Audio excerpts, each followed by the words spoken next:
juntos. Dice así: el siguiente día, grandes multitudes que habían venido a la fiesta, al oír que Jesús venía a Jerusalén, tomaron ramas de palmera y salieron a recibirle y clamaban: Hosana, bendito el que viene en el nombre del Señor, el Rey de Israel.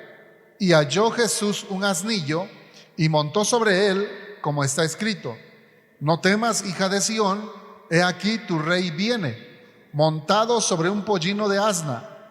Estas cosas no las entendieron sus discípulos al principio, pero cuando Jesús fue glorificado, entonces se acordaron de que estas cosas estaban escritas acerca de él y de que se las habían hecho. Oramos. Padre, gracias por la preciosa oportunidad que nos das en esta mañana de estar aquí en este lugar, esta casa que ha sido consagrada para adorarte, para la reunión de tu iglesia, para meditar en tu palabra, Señor. Y como dice tu palabra, que donde están 2 o 3 congregados en tu nombre, ahí estás tú. Te damos gracias por tu presencia en este lugar. Señor, gracias por tu Espíritu Santo que se mueve en medio de nosotros, y porque sabemos que será tu Espíritu Santo quien implantará esta palabra en nuestros corazones para tenerla presente siempre y darte a ti la gloria que solo tú mereces. Señor, gracias en el nombre de Jesús. Amén. La Biblia menciona aquí en el texto que leímos que la gente que oía que Jesús venía, dice que salieron a tomar ramas de palmera y salieron a recibirle. Y era una gran multitud que recibió a Jesús, precisamente ese día tan especial que Jesús iba entrando a Jerusalén.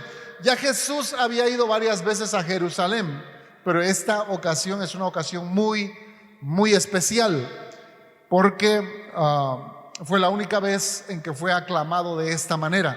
Antes de eso, la gente lo buscaba solamente para recibir un milagro, para que fueran sanados.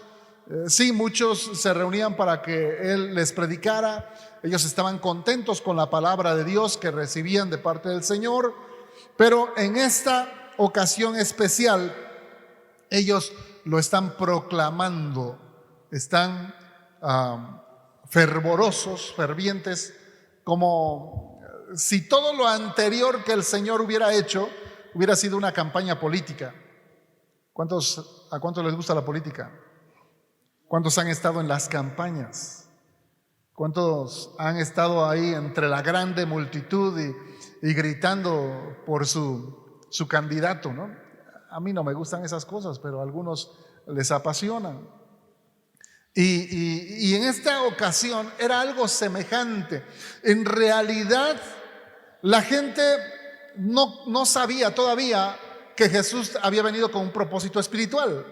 Entonces la gente estaba proclamando a Jesús para que Él fuera el rey de Israel y los libertara de la opresión romana.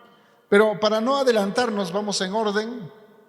Así que quiero compartirles 3 cosas solamente. Número 1, la entrada triunfal es un relato bíblico.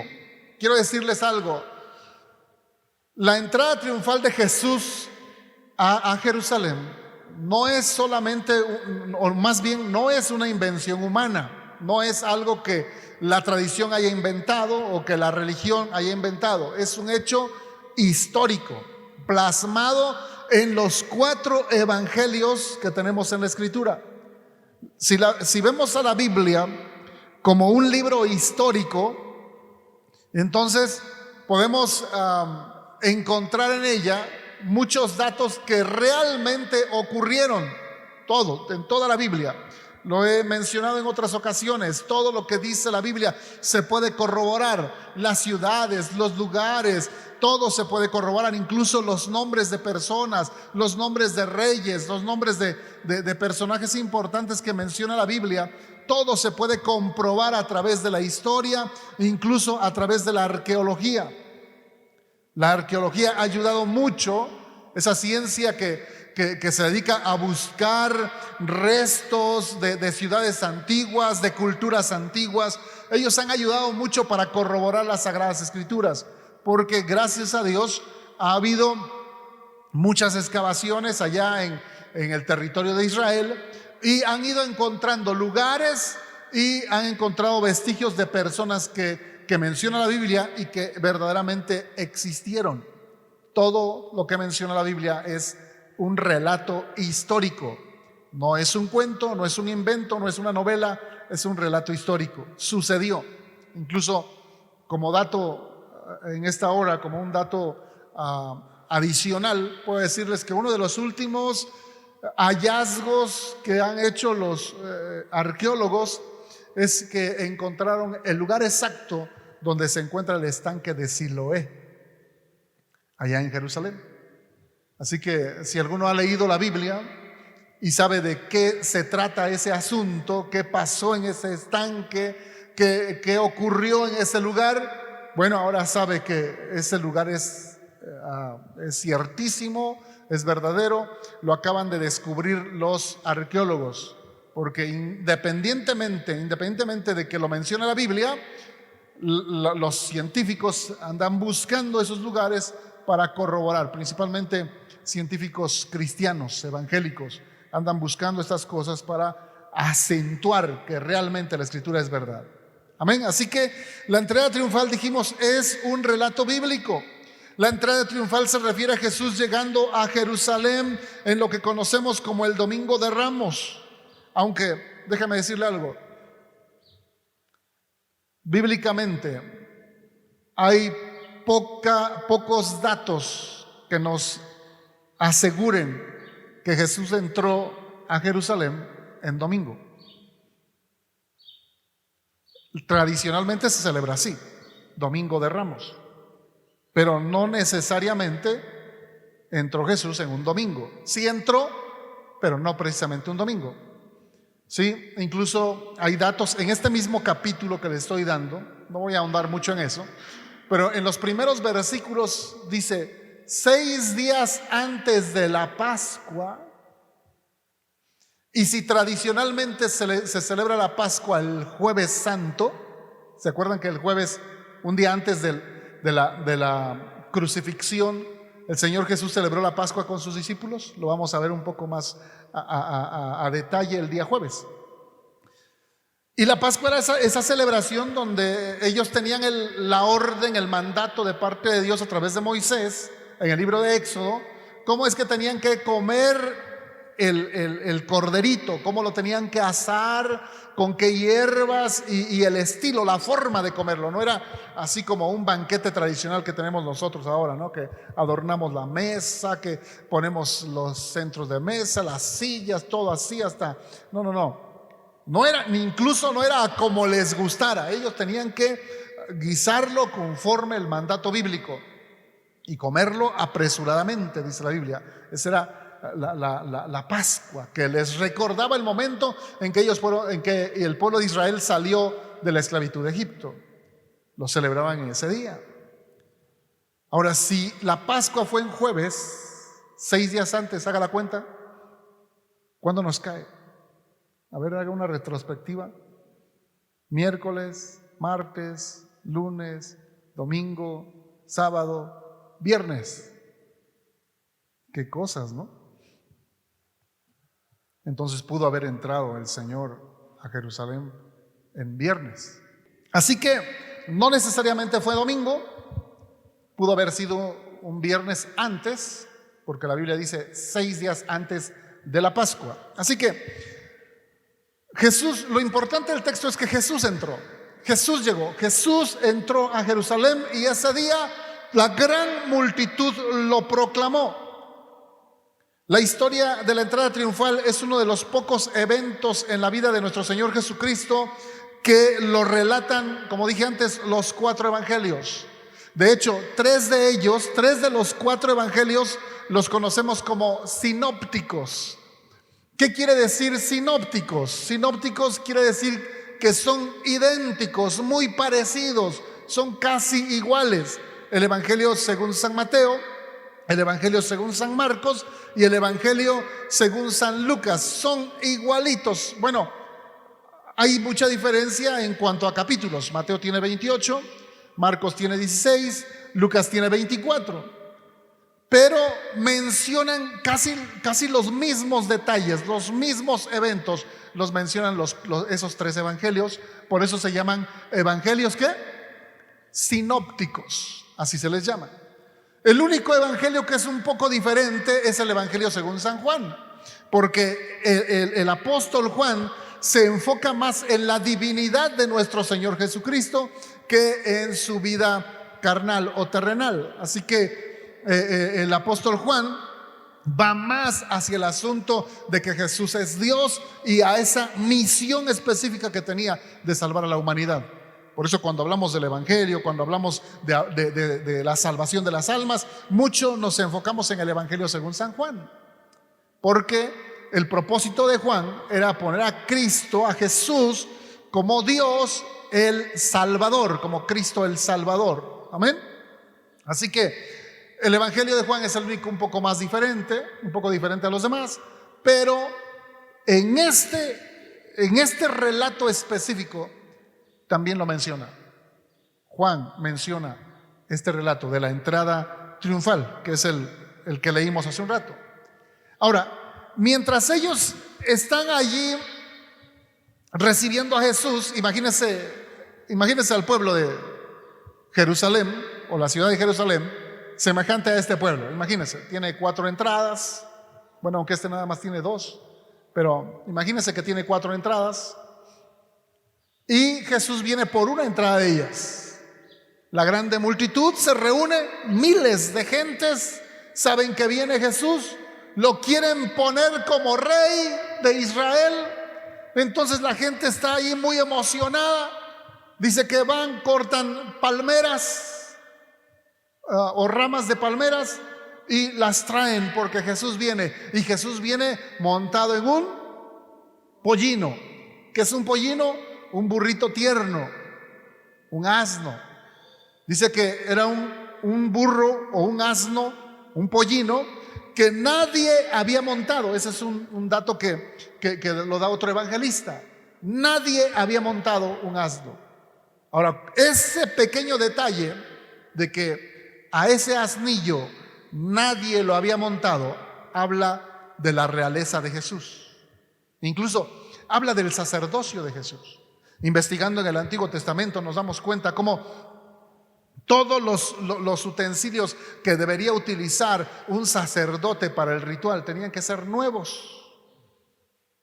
Su ropa, su vestimenta, todo lo que se usara.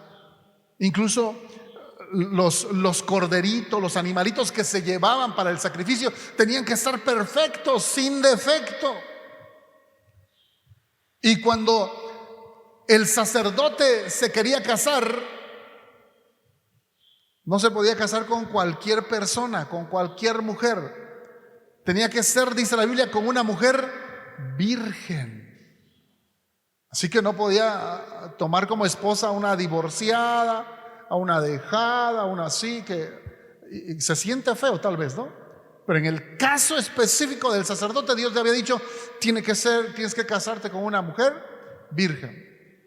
Y todo el contexto del sacerdocio, del sacerdocio judío, levítico, nos habla de que todo lo que tuviera el sacerdote tenía que ser nuevo, incluso lo que tuviera el rey. Los carros, los caballos, todo tenía que ser de primera. Y cuando el Señor Jesús monta ese pollino, ese burrito que jamás nadie había montado, habla de eso, habla de la realeza de Jesús y de su sacerdocio. Amén. Es un detalle muy pasado por alto, pero tiene que ver con eso. Ahora, la multitud está allí rodeando a Jesús gritando. ¿Y qué cosa es lo que están gritando? Dice el texto que leímos, dice que ellos están gritando Hosana en el versículo 13. ¿Sí? ¿Lo tienen?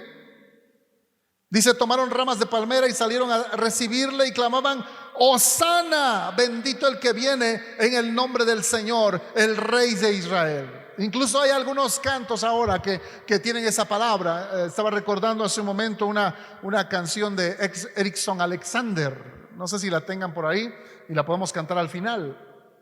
Pero hace esa referencia a la entrada triunfal y a esa palabra, Hosana, al que viene en el nombre del Señor. Hosana. ¿Qué quiere decir Hosana? Usted investiga, usted se mete al diccionario bíblico y usted va a encontrar que Hosana es una palabra muy usada, casi al igual que la palabra aleluya. Así como gritamos aleluya, podemos también gritar Hosana. ¿Qué quiere decir Hosana? Hosana quiere decir sálvanos, Señor. ¿Qué quiere decir? Sálvanos, Señor. Pero termina con una palabrita. Es que en hebreo el hebreo es muy diferente al español, así como el ingigua es muy diferente al español. Y a veces unas palabritas chiquititas tienen mucho que decir. Entonces, la última sílaba de la palabra Hosana es un ruego, es un clamor. Es como decir, hazlo por favor. Es una súplica. Entonces, una traducción completa de la palabra Hosana la podríamos decir así: sálvanos ahora, te lo rogamos. Sálvanos, Señor, ahora, o sea, en este tiempo. Y luego termina diciendo, te lo rogamos, te lo suplicamos. Amén. Todo con una palabra, Hosana. Hosana significa todo eso. Es una oración de súplica. Es una petición al Señor de decirle, Señor, sálvanos. Sálvanos y sálvanos ahora. Por favor, te lo rogamos. Ahora, quiero que vayamos poniendo en contexto, porque esta palabra Hosana la usamos ahora en el sentido espiritual. Pero en esos días, en ese día específicamente de la entrada triunfal de Jesús a Jerusalén, ellos lo estaban usando en el sentido físico, material o político, como lo pudiéramos mencionar. Porque ellos querían, lo que ellos estaban diciendo es, líbranos de la opresión romana, sálvanos de los romanos y hazlo ahora. Queremos que tú seas nuestro rey ahora, te lo rogamos. Queremos que tú seas nuestro rey, que tú vengas y derroques ese imperio que nos está haciendo tanto daño, tanta opresión. Quítalos y pon tu reino. Es lo que estaban diciendo. Querían que Jesús fuera el rey físico, como decir ahora el presidente, porque es que por el contexto en el que vivimos, poco imaginamos cómo se vivía en un reinado. Pero así como de repente proclaman al nuevo candidato, ahora en nuestro país hay todo un proceso de escoger al mejor candidato de cada partido durante este año, para que el año que viene se escoja al presidente, ¿no? Se vote por el presidente. Y el que tiene más gente, de repente siente esa proclama, ese clamor de la gente, decirlo, queremos que tú seas nuestro presidente. A Jesús le estaban diciendo, queremos que tú seas nuestro rey. Ahora, la entrada triunfal, número 2, la entrada triunfal es el momento más ferviente en que la gente proclamó a Jesús como rey. Ese día, Jesús entró en Jerusalén sentado sobre un pollino, el cual ningún hombre había montado. Los discípulos extendieron sus mantos y los pusieron sobre el asno para que Jesús se sentara. Hombre, es lo menos que se puede hacer. Es que hoy la gente en su fervor hace cada cosa. Yo no sé si usted se ha dado cuenta, pero cuando la gente está fervorosa porque algo suceda, en el caso de cuando están proclamando a un candidato, Pues le dan hasta de su dinero, le ponen un mejor carro, no sé cuánta cosa. Yo he visto fotos de los presidentes que van a un pueblo y les ponen coronas de rosas, ¿no? De flores, o le ponen el vestido típico y no sé cuánta cosa le dan, porque lo están de alguna manera proclamando.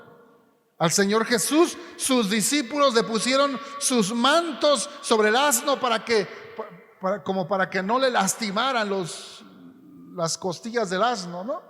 Para que fuera en colchoncito, suavecito. Y las multitudes salieron a darle la bienvenida, incluso tendieron sus mantos en el suelo, en la tierra, para que pasara el asnito donde iba Jesús. Ahí también pusieron las ramas de palmeras. Las personas le aplaudían, incluso le adoraban, porque la gente es muy fanática. Yo veo cómo la gente está tan fanatizada ahora por el presidente que tenemos ahora aquí en México. Es cierto, está haciendo muchas buenas cosas por la economía del país, ¿no? Les está cortando privilegios a todos los políticos corruptos. Al último que sacaron ahora bueno, porque terminó su periodo, pero ya lo cambiaron al presidente del INE. Y ustedes saben todas las noticias, ¿no? Cuántos millones y millones de dinero se llevaban, se robaban. Y proclaman al presidente, y muchos lo aman, otros casi lo adoran, hablan de él todos los días, todo el tiempo. Las noticias están llenas de eso. Y es que la gente, la multitud, la gente es fácilmente movible. Y cuando ven algo como lo que está haciendo ahora nuestro presidente, lo proclaman, lo alaban, le dicen muchas cosas como si fuera Dios. Y es tremendo. En el caso de Jesús estaban haciendo lo mismo. La gente estaba allí alrededor, lo estaban proclamando, le pusieron, como dije, sus mantos en el asno, sus mantos en el suelo, las palmeras, le aplaudían, lo adoraban, le cantaban: el Rey que viene en el nombre del Señor. Mientras Jesús entraba al pueblo y él se dirigió a un lugar especial. ¿Hacia dónde se dirigió el Señor? Porque todo político generalmente cuando entra en algo parecido, generalmente se va a la plaza principal y ahí tiene su meeting, ¿no? Entonces pudiéramos suponer que Jesús, al estar siendo proclamado rey, pudo haberse ido a la plaza principal de Jerusalén para seguir reuniendo a más gente y tener allí ese gran cumplimiento de lo que la gente quería, que él fuera ahí nombrado rey de Israel. Incluso no a la plaza principal, él pudo haber ido al palacio de Herodes, y como tenía sobre sí a la gran multitud, él pudo haber dado una orden, como muchos hacen cuando van a derrocar un gobierno: apresen al que está ahora, llévenlo a la cárcel, porque ahora yo soy el nuevo rey. No, porque la fuerza del político se lo da la gente, la multitud. Jesús pudo hacer eso si se enfocaba en algo terrenal, pero él no fue ni a la plaza principal y tampoco fue al palacio del rey. ¿A dónde fue Jesús? Al templo. ¿A dónde fue Jesús? Al templo. ¿De qué habla entonces? De que su reino no era un reino físico, su reino era un reino espiritual. Eso es lo que todavía la grande multitud que lo estaba proclamando no entendía. Por eso la multitud se enojó con Jesús, se molestaron con él. Por eso para el día jueves en la noche o viernes estuvieron gritando la misma multitud que dijo: Hosana. Esa misma multitud estaba diciendo ahora: crucifícale, crucifícale. Se enojaron con Jesús, se molestaron, porque ellos dijeron no. Ellos estaban pensando que Jesús iría a la plaza principal o al palacio para proclamarse rey. Y no, lo que Jesús hizo fue todo lo contrario, fue irse al templo. Y cuando llegó al templo, el lugar sagrado de los judíos, fue a hacer una revolución ahí. Dice la escritura que empezó a tirar las mesas de los cambistas, a soltar a los animales que tenían ahí, porque los sacerdotes de su tiempo ya habían hecho un negocio personal de los sacrificios. Yo sé que algunos nos han criticado acá porque vendemos talento, lo que le llamamos talento, y les he tratado de decir, de enseñar. Hay una gran diferencia entre lo que hacían los sacerdotes en el tiempo de Jesús a lo que estamos haciendo ahora. Porque los sacerdotes en el tiempo de Jesús era un negocio personal, era para su beneficio propio. Y lo que hacemos aquí no, aquí es para un beneficio común, para todos. Amén. Es diferente, no estamos haciendo negocio personal.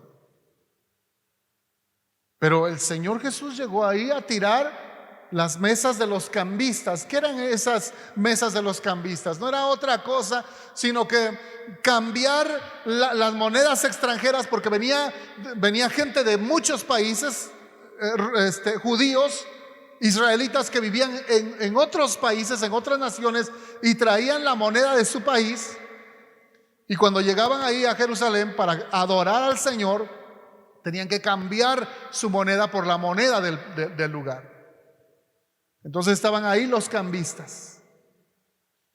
Ellos estaban ahí y todo cambista hace negocio. Lo que ellos venden, literal, venden dinero, ¿no? Entonces te compran tu moneda que traes y te venden la moneda que ellos tienen, pero se quedan con una ganancia. Jesús sabía ese negocio. Por eso llegó y tiró esas mesas y los sacó de ahí y abrió las jaulas, las rejas de los animales que había ahí, que estaban siendo vendidos y comprados por otros para poder llevar algo para su sacrificio. Pudieron haber comprado en otro lado. ¿Por qué hicieron de la casa de Dios un negocio, un comercio, un mercado? Eso fue lo que le molestó al Señor. Imagínense a la grande multitud siguiendo al Señor hasta el templo, y ahora están viendo lo que Jesús está haciendo. Está tirando el dinero de la gente, está echando fuera a todos esos animales que tenían para el sacrificio. Está gritándole a la gente porque está enardecido, está enojado de que hayan hecho de su casa, que tenía que ser una casa de oración, ahora la han convertido en cueva de ladrones. Jesús está enojado. Y la gente está decepcionada. La gente dice, ¿cómo es posible? Yo pensé que Él iba a ser nuestro rey. Y miren qué está haciendo. Está en contra de la religión. Está en contra de los sacerdotes. Está en contra de los escribas, de todos ellos que enseñan al pueblo. Ahí se decepcionaron. Ahí la actitud mental de la gente empezó a cambiar. Ahí los pensamientos de querer hacer a Jesús el rey físico, material, y de imponer un reinado como el que tuvo David, sus sueños se cayeron, se derribaron. Se dieron cuenta que no era lo que ellos pensaban, que Jesús nunca iba a ser un rey semejante a David. Usted que ha leído la Biblia seguramente sabe que el rey David, 1000 años antes de nuestro Señor Jesucristo, fue el mejor rey de Israel, el que logró extender el territorio al máximo, conquistó a todos sus enemigos que vivían alrededor, todas las naciones que estaban alrededor de Israel, expandió su reino y tuvo un reinado de imposición con altos impuestos, pero fue un reino de gloria. Durante el tiempo que reinó David, Israel vivió su mejor etapa como nación, como país. Así que en el tiempo de Jesús, ellos llevaban algo así como unos 600 años donde ellos no tenían identidad como nación, no tenían a sus propios reyes. Habían sido llevados cautivos a Babilonia y otros por Asiria. Asiria se encargó de dispersarlos por otras naciones para que perdieran su identidad. Babilonia los regresó 70 años después y llegaron a una ciudad destruida, derribada, con las puertas de la ciudad quemadas y el templo destruido. Empezaron a construir. Luego estuvieron bajo el imperio griego y luego bajo el imperio romano. Y Herodes, uno de los reyes que había tenido Jerusalén, construyó el templo más hermoso de lo que había sido el templo de Salomón. Dicen que lo amplió muchísimo, quedó hermosísimo. Quiso congraciarse con los judíos y les concedió tener el templo hermosísimo. Pero finalmente estaban sometidos por el imperio romano y ellos no querían más esa imposición. Por eso andaban buscando quien los salvara, por eso andaban buscando quien los libertara, por eso andaban buscando quien derrocara al imperio romano y quien se colocara en el trono como rey. Y ellos sabían que venía un rey y que tenía que ser descendiente de David y que iba a ser un reino mucho más grande que el de David. Y pensaron, es Jesús. Habían visto ya cuántas multitudes de gente lo seguían y dijeron, Él es. Pero se equivocaron. Y cuando Jesús entró en el templo, se decepcionaron. Fíjese que dice Marcos capítulo 11, versículos 15 al 17. Marcos 11, 15 al 17.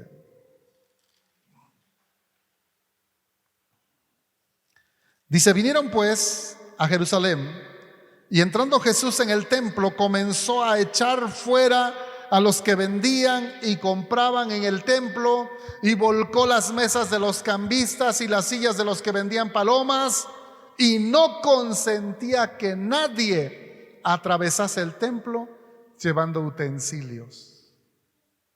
¿Qué quiere decir ese último versículo? Bueno, imagínense un templo grande. Este está chiquitito. Este templo apenas sería como el lugar santo. Apenas. Por mucho abarcaría el lugar santísimo. Pero todavía faltaba el atrio y todas las cámaras, como dice en la traducción 60, o cuartos o habitaciones, donde estaban los sacerdotes, donde estaban los levitas, donde estaban haciendo su trabajo, y luego otra fila de lugares, de cuartos, donde se llevaban los diezmos, las primicias, donde se guardaba todo el grano para los sacerdotes y los levitas. Y luego había todavía un lugar alto, el que era un lugar para la oración, en un segundo piso, y no sé qué otras cosas más. El asunto es que ese templo había quedado muy grande, muy hermoso, muy bonito, muy amplio. Imagínense entonces que en el atrio, que debiera ser el lugar de los sacrificios, ahora está invadido por los comerciantes. Muchos comerciantes, tal vez el tamaño de una cuadra, una manzana, ¿sí? Un terreno muy amplio, tal vez para nosotros semejante a una hectárea o un poco más. Y está invadido por los comerciantes. Entonces unos entraban por una puerta, otros entraban por otra. Cuando el atrio tenía que ser consagrado solamente para que estuvieran allí los sacerdotes que iban a hacer el sacrificio. Y la gente entraba y salía, como decimos en México, como Juan por su casa. ¿Y qué hizo Jesús? No más. No más van a entrar por donde quieran y hacer lo que quieran. No. Si quieren atravesar el templo, pasar de un lugar a otro, denle vuelta. No tienen que estar buscando atajos, no tienen que usar de camino los atrios del Señor. Así que no permitía que nadie atravesase el templo llevando utensilio alguno, porque llevaban sus cargas de lo que iban a vender ese día. Y venían de otros lugares y de otros, tal vez de otras naciones. Venían no solamente cargando ellos, sino tal vez venían con sus asnos, con sus camellos, cargando cosas, lo que iban a vender, porque sabían que en ese día que eran fiestas judías, que venía mucha gente, ellos iban a tener muy buenas ganancias. Y Jesús los echó del templo. Eso no le pareció a la multitud y por eso se decepcionaron. El propósito de Jesús al desplazarse hacia Jerusalén era hacer pública su declaración de ser el Mesías. Él se iba a proclamar como el Mesías príncipe, como el nuevo rey de Israel, pero el rey espiritual. Eso no lo entendieron ellos. En cumplimiento a la profecía del Antiguo Testamento, Mateo dice que el rey que viene sobre un asno fue un cumplimiento exacto de lo que dice en Zacarías 9:9. ¿Quiere? Ayúdeme a buscar esta cita. En el libro del profeta Zacarías, capítulo 9 y versículo 9. Para los que todavía se les pierden los libros en la Biblia, son 2 libros antes de Mateo. Y dice ahí, en el verso 9, ¿no? Estamos en Zacarías 9:9, dice: alégrate mucho, hija de Sión, da voces de júbilo, hija de Jerusalén. He aquí tu rey vendrá a ti, justo y salvador, humilde y cabalgando sobre un asno, sobre un pollino, hijo de asna.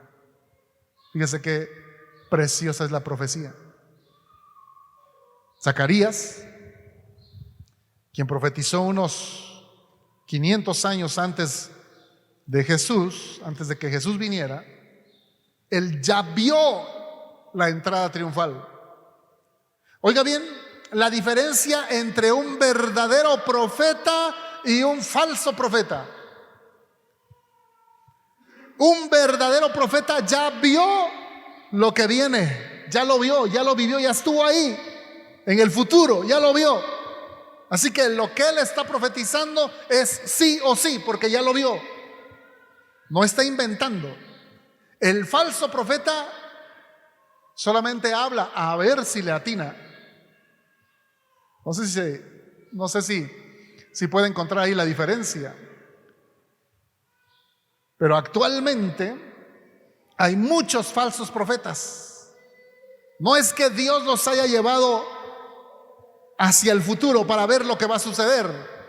No, lo que están haciendo es intentando lanzar una palabra de acuerdo a sus emociones para ver si le atinan.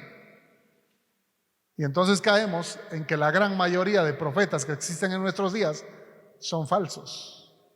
Si vivieran en el tiempo de Jesús o antes, ya los hubieran matado. ¿Desde cuándo? Porque la Biblia dice que tenían que apedrear a los falsos profetas, aquellos que profetizan y no se cumple lo que dicen. Así que Zacarías era un profeta de Dios que vio la entrada triunfal muchos años antes de que esto sucediera. Así que se consideraba como una cualidad esencial. Bueno, esto ya lo dije, que los utensilios del rey fueran nuevos. Jesús iba en un asno hacia su ciudad capital como un rey victorioso y es aclamado por el pueblo como era la costumbre. Las calles de Jerusalén, la ciudad real, estaban abiertas a él. Y como un rey que sube a su palacio, no un palacio temporal, sino un palacio eterno, era el templo. Su palacio, el palacio de Jesús, es el templo, no el palacio de Herodes, porque su reino es un reino espiritual. Él recibe la alabanza y la adoración de la gente que cree en Dios, porque Él se lo merece, porque Él es Dios. ¿Cuántos dicen amén? El colocar los mantos fue un acto de homenaje a su realeza, porque sí, Jesús es rey, aunque la gente no lo quiso reconocer así, aunque la multitud que lo proclamó ese día después se decepcionó de él y después gritó crucifícale, en realidad Jesús sí es rey. Pero esto que la gente hizo de colocar sus mantos en el piso y las ramas de palmeras, era una costumbre que ya se tenía y que se hacía con todos aquellos que iban a ser lanzados como rey. Fíjese, tenemos varias referencias en la Biblia. Le voy a dar una en Segunda de Reyes, capítulo 9, verso 13. Segundo libro de Reyes, capítulo 9 y versículo 13. Ahí están proclamando a Jehú como el rey. Y fíjese qué dice. Entonces cada uno tomó apresuradamente su manto y lo puso debajo de Jehú en un trono alto, y tocaron corneta y dijeron: Jehú es rey. Amén. Así que esa ya era una práctica antigua, de que quieren proclamar a alguien como rey. Bueno, no solamente le colocaban palmeras, sino también sus mantos. Ahí, en ese momento, Jesús estaba declarando abiertamente a la gente que Él era su rey y Mesías que habían estado esperando. Número 3. La entrada triunfal era para los judíos el reconocimiento de Jesús como rey terrenal, un libertador de la opresión romana. Fíjese cómo se lo estoy diciendo.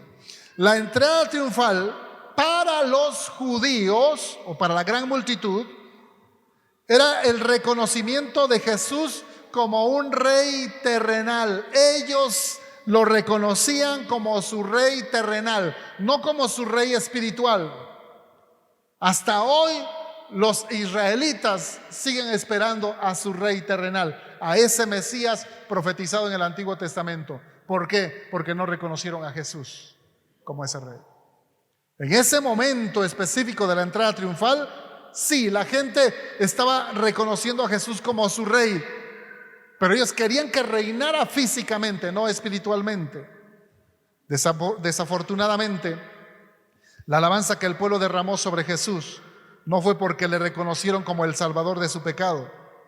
Ellos le dieron la bienvenida como el resultado de su deseo de tener un libertador mesiánico, alguien que los llevara a una rebelión en contra de Roma. Hubo muchos que, a pesar de no creer en Cristo como el Salvador, no obstante, pensaron que quizás Jesús podría ser su libertador temporal para ellos. Estos son los que aplaudieron y que proclamaron a Jesús como rey con muchas hosanas, reconociéndolo como el Hijo de David, que venía en el nombre del Señor. Sí, lo proclamaron, sí, le cantaron, sí, gritaron hosana, sí, cortaron palmeras, sí, las pusieron ahí debajo de Jesús, sí, pusieron también sus mantos, pero ellos querían un rey físico, material, un reinado político de Jesús, no un reinado espiritual. Pero cuando Jesús no cumplió sus expectativas, cuando Él se negó a liberarlos de esa rebelión masiva contra los ocupantes romanos, la gran muchedumbre que unos días antes le proclamó, después gritaron: crucifícale. ¿Qué tenemos entonces? Que la historia de la entrada triunfal está llena de contrastes. Esos contrastes tienen aplicaciones para nosotros como creyentes, porque muchos podríamos decir ahora: y bueno, ¿y qué aprendo yo de eso? ¿Y qué me llevo yo a mi casa? ¿En qué me ayuda a saber esa historia? Porque hoy, oiga bien, hoy en este día, la gente que está celebrando el Domingo de Ramos ya fueron a la plaza y compraron sus palmitas. ¿Sí se han dado cuenta? Veníamos en Tepanco y venía una grande procesión de gente, no pudimos pasar, no tuvimos que desviar, ir por otro lado, porque mucha gente está en ese asunto religioso. ya compraron sus palmitas, ya las están llevando a la iglesia para que el sacerdote romano, qué cosas, ¿no? Querían librarse de la imposición romana y hoy siguen sometidos a Roma. Pero bueno, están llevando sus palmitas para que el sacerdote las bendiga, les eche un poco de agua. Dicen que es bendita, aunque lo único que tiene es un poco de sal.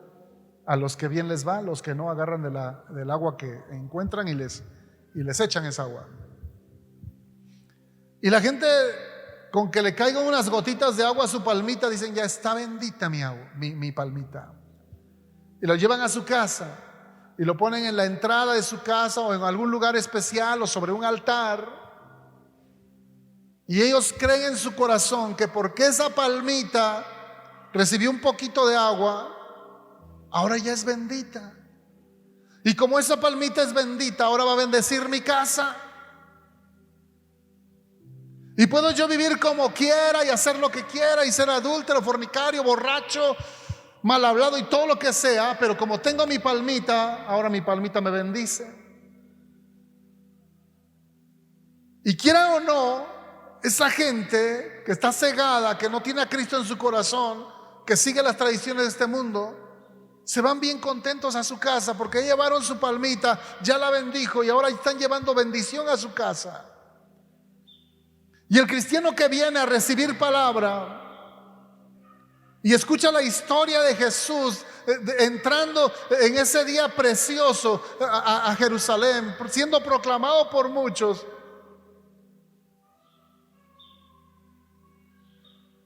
dice: ahora, ¿qué me llevo yo? Yo no tengo palmitas para bendecir a mi casa. Yo no recibo ninguna agua bendita. ¿Qué bendición me llevo hoy? Quiero decirte que la bendición que el Señor te quiere dar en esta mañana es mucho mayor a un poquito de agua, a unas cuantas gotas de agua que no pueden hacer nada por ti. La bendición que Dios te quiere dar a través de esta historia es que te lleves en tu corazón dos importantes retratos, imágenes, fotos en tu corazón, en tu mente, de lo que estaba pasando ahí en la entrada triunfal. Vuelve a imaginar a Jesús montado en ese asno. Míralo bien. Él no viene como los otros reyes, vestido como rey. Él no viene con ropas reales, con ropas suaves, aterciopeladas. Él no viene con coronas de oro. Él no viene sobre un corcel, sobre un caballo hermoso o sobre un carro tirado por caballos, tampoco. O como los reyes babilónicos que hacían que muchos esclavos los cargaran en un carro elevado y caminando, pero avanzando por personas, no por caballos, haciendo alarde de su poderío. No, Jesús no viene así. Jesús ni siquiera trae una guardia personal de hombres bien armados para custodiarle, para cuidarle de la gran multitud, para que la multitud no lo oprima. No. Jesús viene humilde, sencillo, identificándose contigo, identificándose con nosotros. Él se identificó con los pobres, con los que no tienen ninguna posibilidad de hacer buenas obras, de quedar bien con las demás personas o de dar una excelente ofrenda que pueda hacer voltear la cara de Dios para que te mire. Porque algunos pensamos así, como explicaba hace un rato. Queremos que un nuevo candidato quede, le prestamos el mejor carro o se lo regalamos, o le damos grandes cantidades de dinero para que pueda hacer su campaña. Jesús no. Él viene sencillo, viene humilde. Él viene sin ningún rasgo de orgullo o de arrogancia. Él que tiene todas las posibilidades, porque Él es Dios. Él vive para siempre en la eternidad. Él se despojó de todo ese poderío, de toda esa la alabanza de los ángeles, de su trono, de ese lugar tan hermoso, para venir a la tierra, a hacerse hombre como nosotros, y humilde, pobre, para identificarse con la gran mayoría, porque por siempre, a través de toda la historia, siempre ha habido, la gran mayoría de gente ha sido pobre, siempre. Desgraciadamente, la riqueza siempre se ha concentrado en unos cuantos que abusan de su autoridad. Jesús no se presenta así, como un abusador. No, Él se presentó humilde. Él prefirió identificarse con los de baja condición por una sencilla razón. Él quiere acercarse a ti. Él quiere que no haya ninguna barrera entre tú y Él. Porque si nos damos cuenta, cuando queremos ir a ver al presidente municipal y queremos platicar con él y exponerle alguna necesidad, generalmente hay barreras. Hay gente en la entrada del palacio municipal que te dice: ¿a quién busca? Hay secretarias que te impiden el paso y que te dicen: no puede pasar, ahorita no está, aunque ahí esté. Y te dicen: deje su petición, y si les place te hacen caso en tu petición, y si no, pasan años y nunca llega tu petición, porque hay barreras que impiden. Más si te ven pobre, mal vestido, sucio, menos te hacen caso. Son barreras. Y Jesús no quiere tener ninguna barrera, ni guardias, ni secretarias, ni ropa bien puesta o elegante. No. Él quiere derribar toda barrera. Él te aprecia así como tú eres. Incluso la gran barrera que nos separaba de Dios, que se llama pecado, ha sido derribada por Jesús. ¿Cuántos dicen amén? Ahora Jesús quiere que tú y yo podamos acercarnos a Él sin ningún tipo de impedimento. Número 2, ¿qué otra cosa aprendo de la entrada triunfal? Jesucristo no viene a conquistar a la fuerza como los reyes de la tierra, sino a conquistar con amor, con gracia y misericordia. Viene a dar su propio sacrificio, o a sacrificarse a sí mismo por su pueblo. Él tiene todo el poder para entrar en tu corazón a la fuerza y cambiarte, transformarte, hacerte la persona que Él quiere que tú seas. Pero Él no lo hace a la fuerza. Se ha dicho que Jesús es un caballero. Él espera que tú abras la puerta de tu corazón y que voluntariamente le digas: Señor Jesús, ven a obrar en mi vida, cámbiame. Y cuando tú eres sincero, cuando tú le dices con todo tu corazón, verdaderamente: Señor Jesús, cámbiame, entonces Él lo hace. Si tú no quieres, Él no te obliga. Esa es la gran diferencia del reino de Dios.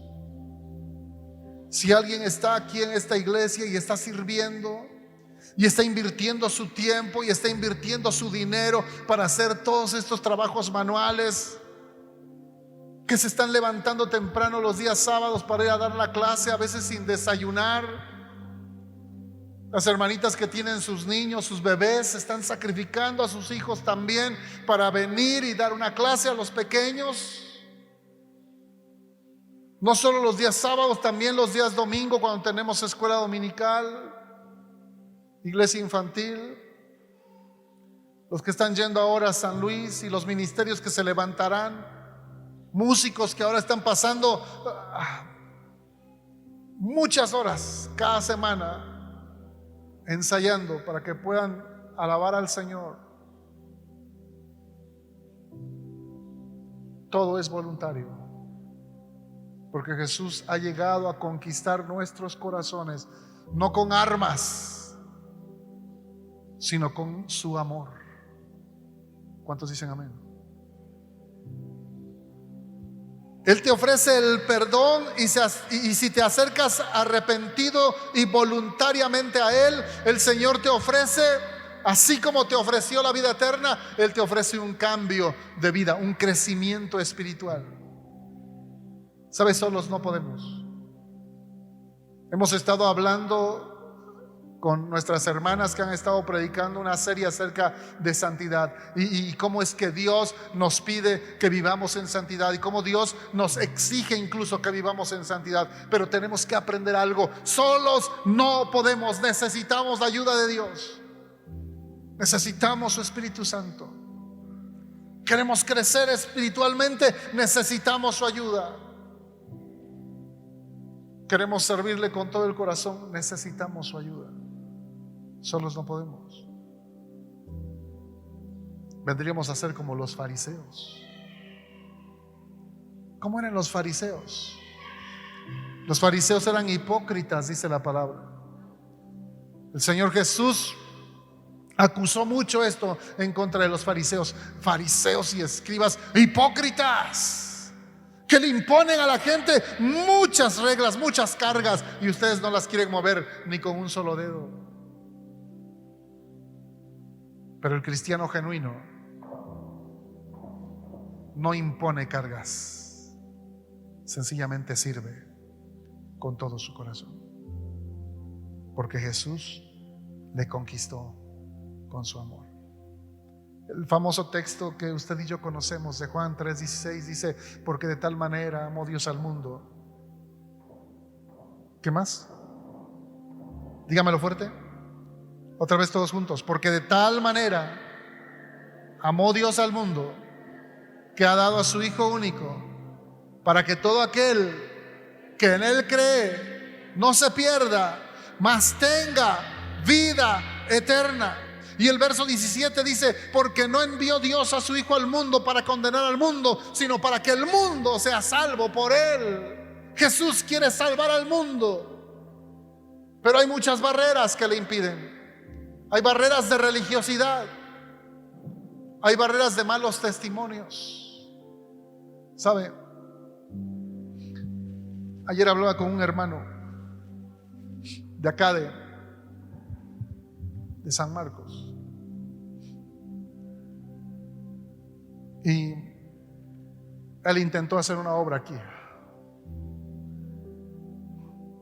Él dice: estuve 2 años trabajando con una familia, haciendo reuniones en su casa, pero los malos testimonios acabaron con esa obra.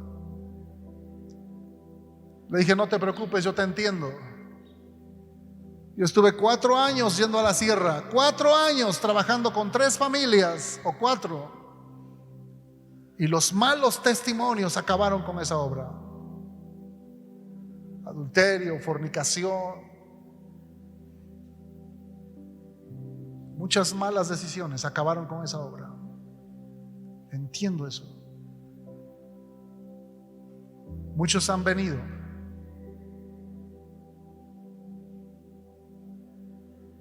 pero el mal testimonio se convierte en una barrera que impide que la gente se acerque a Cristo. La gente ha oído tantas cosas malas de cristianos carnales, que para quitar esa barrera humanamente es imposible. Solo Dios puede hacerlo, para que esas personas conozcan a Jesús y sepan que la vida cristiana es real y es posible. Sí, se puede vivir la vida cristiana. Pero tenemos que orar, tenemos que interceder, tenemos que pedir por la gente. La gente necesita tus oraciones. Óigamelo una vez más. La gente necesita tus oraciones. Que ellos sean conquistados por el amor de nuestro Señor Jesucristo. Esa entrada triunfal que Jesús hizo a Jerusalén ese día nos debe llevar a pensar en esto. Jesús quiere derribar todo tipo de barreras, porque Él quiere conquistar los corazones con su amor. Pero usted y yo, que ya tenemos a Cristo en nuestro corazón, debemos empezar a derribar esas barreras. ¿Cómo? A través de la oración y del ayuno. ¿Cuántos dicen amén? ¿Cuántos están dispuestos a derribar las barreras? ¿Cuántos están dispuestos a derribar esas barreras que impiden que la gente venga a Cristo? Es sencillo. Solo tenemos que orar. Es necesario que nos unamos en oración y en ayuno a favor de esta gente. Ellos necesitan tus oraciones. Solo así podrán ser quebrantados y venir a Cristo y dejar de ver todas esas barreras y empezar a acercarse a Jesús. Te necesita. Hermano, quiero que terminemos sin haber puesto en práctica esto. Oremos por la gente que amamos. Primeramente, por la gente que amamos, familiares y amigos, para que ellos reconozcan a Jesús como su Salvador. Ponte de pie.